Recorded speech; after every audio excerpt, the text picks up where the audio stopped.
श्री स्वामी समर्थ स्वामी भक्तांनो, आपण आज नवरात्रीमध्ये जो अखंड दीप लावतो त्याचे नियम पाहणार आहोत। तर नवरात्रीमध्ये अखंड ज्योत लावण्याचा अर्थ म्हणजेच 9 दिवस न विझता अविरतपणे ठेवणारा दिवा होय।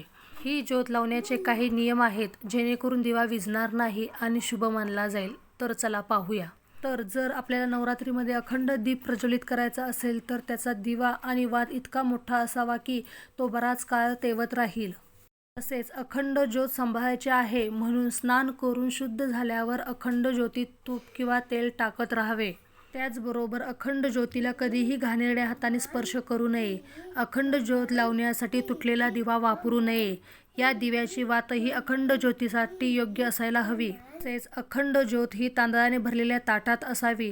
देवीजवळ जमिनीवर नाही तर तांदळाने भरलेल्या ताटात अखंड ज्योत ठेवली जाते। तसेच ज्या ठिकाणी ज्योत पेटत आहे त्या ठिकाणी कुलूप लावू नये, म्हणजेच ती खोली प्रकाशित असावी।